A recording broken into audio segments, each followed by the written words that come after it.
Welcome back here on the Sea Gull Sports Network. Glad to have you with us as we're right on the doorstep to the start of the 2017 CAC Men's Lacrosse Championship between number 1 Salisbury and number 2 York here in the CAC.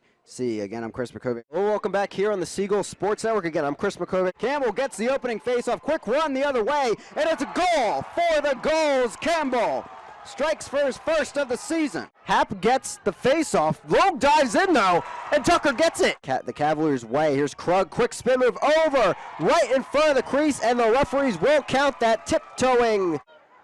And there it is. Donahue gives Dennison what they've been looking for. Rounding across the restraining line, finding some room, getting a gap, and a chance here for the Seagulls, knocked away nearly from behind. How about that, Reynolds? Driving toward the Seagull defense, dumps it off, shot coming, and into the bottom shelf, a roller. Across the restraining line and give it off. Long shot coming, and into the back of the net. Right there, it's Duhowski, the junior defender, and Defensive Player of the Year, showing he has just enough life on the offensive side. Garbarino, quick turnaround, off the pipe. Dennison trying to find the edge here. 14 minutes left in this final quarter of play. And Paulus strikes. Quick pass over, Blandino finds the 10th of the day for the Seagulls. Hello, welcome here into Sea Gull Stadium. They say the lights always shine brighter in the playoffs, and that's going to be true tonight in primetime action here on a Wednesday night in the quarterfinals of the NCAA Division III Men's Lacrosse Tournament. Cabrini, arguably the hottest team left in the tournament, here facing the number 1 overall seed Salisbury in a battle of youth versus veteran ability. I'm Chris Mackowiak, alongside me Jacob Stoll. Excited to be here on the Sea Gull Sports Network and excited to welcome you into a beautiful day here at Sea Gull Stadium. And what a way to have an NCAA quarterfinal primetime matchup, a rematch of the Salisbury Sea Gulls' only loss of the season. Two absolutely phenomenal teams, and two teams that really stack up against each other quite well, statistically speaking. Yeah, two teams that have really fired everything on all cylinders here in the last few weeks. Cabrini, a 12-game winning streak, and of course Salisbury, after their previous loss to the same Cabrini team, finding their own mold back in the right shape.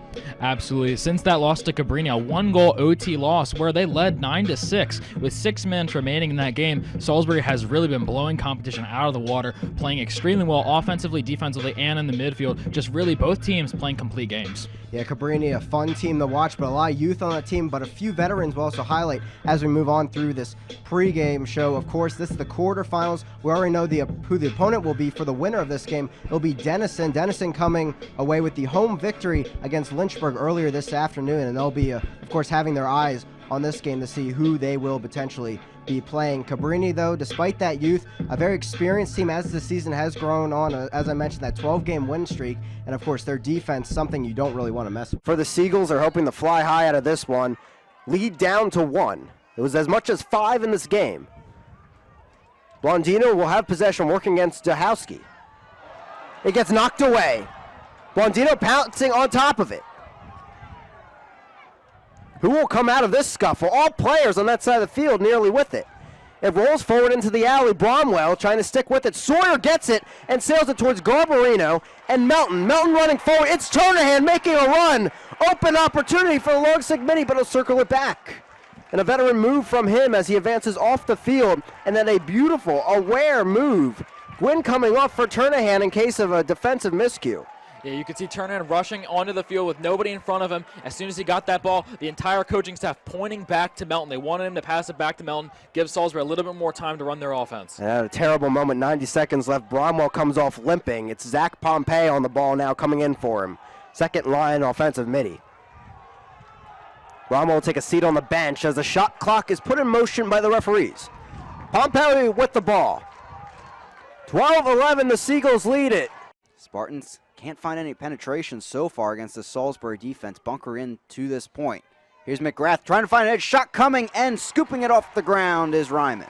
And a good job by Ryman getting low and reading that one off the turf. That was a very good look for York there. Could have skidded right past Ryman, but did a good job getting that off the bounce. That's what McGrath can do so well. A similar emotion to Blandino we saw often this season. McDermott will take it across here. There's Huber. He'll get it off the Blandino. The Salisbury offense back in their set. 9:36 left here in the first quarter. Early action. Blandino getting a goal within the first 3 minutes of the game. Reynolds driving in, met by 2 Spartans. Flag in the air, and Salisbury will be on the man up, coming up shortly. Kalama shot off the pipe. Shot coming back open net. It's McDermott putting the Seagulls up 2-0.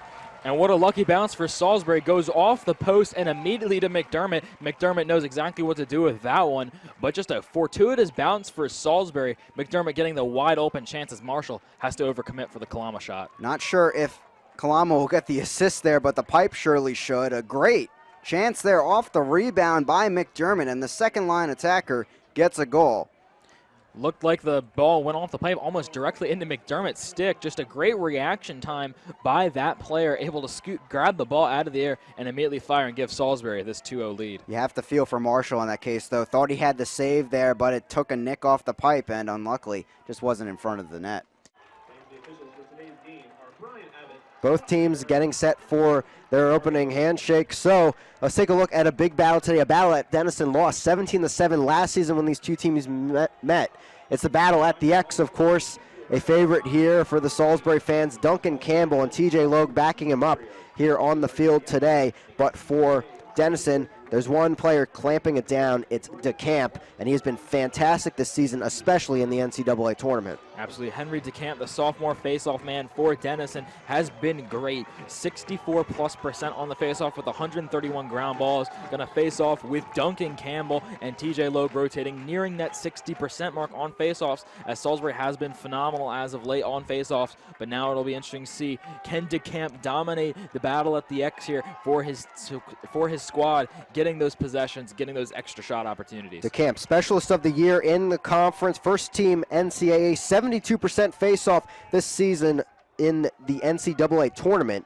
Duncan Campbell, just 4 of 13 against Cabrini, but he's going to start off with the win here today. Campbell, quick shot, goal, Salisbury, Seagulls up. Chance for the Cougars to strike first in this game. Winslow top. Gives it off to McSwiggan. Quick passing from the Cougars over around. Can't find an opening. McSwiggan does and rolls just wide. The Cougars, 39.5% this season on the man up. Salisbury, one of the top defenses in the nation, at 23.1%. We'll see what happens here. Quick dump, Kukowski, top shelf. Then the Cougars take the lead. What a start for Misericordia, and what a shot by Kukowski there. Able to find the open shot, expose the 5-5 frame of Colin Ryman, able to get it right past him. And a great start for Misericordia, up 1-0 on the #1 team in the nation. And that's what you have to do, work up tempo, Zach, and quickly. And in our press conference with Coach Ricardo, who told us he wanted to keep that up tempo going, quick passing. That's how you work that Salisbury defense right there. Yeah, and up tempo, that's really going to keep Salisbury on their heels a little bit. The quick passing really working in the man up. Salisbury, one of the top man up defenses in the country, but Misericordia able to take that advantage and spread the ball around, get the wide open shot. Back to the X we go. Duncan Campbell gets another win there. 1-0 the lead for Misericordia. Bad pass, though. Schaefer will come back and pick it up. And Salisbury just not hitting on all cylinders here. You can see a little bit of shaky here are the Seagulls. 4:34 left in this first quarter. As we get set here on the Sea Gull Sports Network for second round men's lacrosse NCAA tournament action here in Division 3. A beautiful, warm, sunny day here on the campus of Salisbury University. I'm Chris Mackowiak, alongside me Zach Gilland, and it's here in the spring, this new warmth and life that we feel in the spring season, new life and hope maybe for these two teams facing off today in the second round of the NCAA tournament right in front of us. And as we know, Zach, anything can happen right here in the NCAA tournament. Yes, certainly. Misericordia coming in their very first NCAA tournament came away with a 9-7 win over LaSalle yesterday. NCAA tournament, you said anything can happen. Salisbury, they've been here, they've had the experience, but like you said, the NCAA tournament, nobody knows what can happen. Yeah, and we look at these two teams. Misericordia, of course, the champions of the MAC Freedom Conference, a 6-1 win over Eastern about a week ago. And Salisbury, of course, the CAC champions. Salisbury, much tougher strength of schedule overall, but Misericordia can show their own, maybe pull an upset today, and a surprising one. They do have their first NCAA tournament win under the belt after yesterday's game. Ticking down towards 14 minutes remaining here in this first half. Seagulls still up 5-0, and yet again, they have possession. Garrett Reynolds just registered that assist on the last possession. Kalama shoots, save Marshall. And despite all the goals on the board, Jacob, for Salisbury, York in the cage has been doing pretty well. That's Marshall right there. Yet again, another save. Yes, 5th save so far on the day, but another turnover for York. Kyle Tucker with the ball heading up the field. York this season, top in the nation in turnovers per game with just under 12. And they're having a problem these last few possessions latching onto the possession. Here as Salisbury gets it back. Garbarino with it. He'll toss a little lob over to Melton. Near side alley. Here's Gwynn adding into the action. Salisbury now 8 of 8 on clears today. That was the first missed clear for the Spartans. They're 2 of 3 now. Turnover category 4 for York, 1 for Salisbury as the Seagulls continue their offensive attack. 13 minutes remaining here in the first half. 5-0 the Seagulls lead, if you weren't with us here, in the first early action as that one went off the pipe or the stick of Marshall. Blondino yet again on the doorstep. Battering around, and Garbarino gets a brief bounce into the back of the net. On the doorstep again, it's the big man. A packed crowd here in Seagull Stadium, and it's been a fantastic game for them. Making noise throughout, and the Denison fans looking to make some noise here. But a save by Ryman, and the Seagull faithful cheer as the defense will work it back through. 3:12 remaining, and the Seagulls a 2-goal advantage. Ryman over to Leeds. Now Denison will have to force the issue with 3 minutes remaining. They're down by 2. We've seen some recent success, but they haven't been able to get the deficit in more. Ryman out of the cage, shot coming, and in.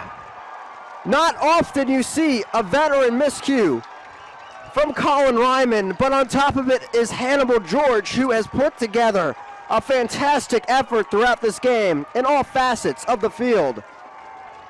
He's been getting it done on the defensive side so well, so physical, such great mechanics, and then there gets the steal. Ryman does not even see him jumping in front of the Salisbury player, and it's just easy with Ryman so far out of the cage. George just had to get it past him, and now it's a 1-goal game all of a sudden. Denison was down 5 in the third quarter, and they've come all the way back here with just under 3 to go. And his 3rd goal of the season for Hannibal George may just be the most important for the program this season. A 1-goal deficit for Denison. 12-11, the Seagulls now lead it. This lead was as much as 5, and the Big Red have fought back. Great defensive play by Leeds. He brings it down. Blondino open. Dumping it across. Garbarino with a stick in his face. Scores. A fist pump in the air for the senior, and the Seagulls are up 7-0. Pass Huber. That's where he likes to take him. Winding up. Goal. Adam Huber again from far out. A battle for it, and coming out of it is Hannibal George. Transition the other way. 4v3. Donahue, it gets deflected by Kyle Tucker. What a stop by the junior defender. Troy Miller on the far side. Denison makes the comeback, but not enough. The Seagulls are headed to Foxborough. 12-11, they take down the Big Red.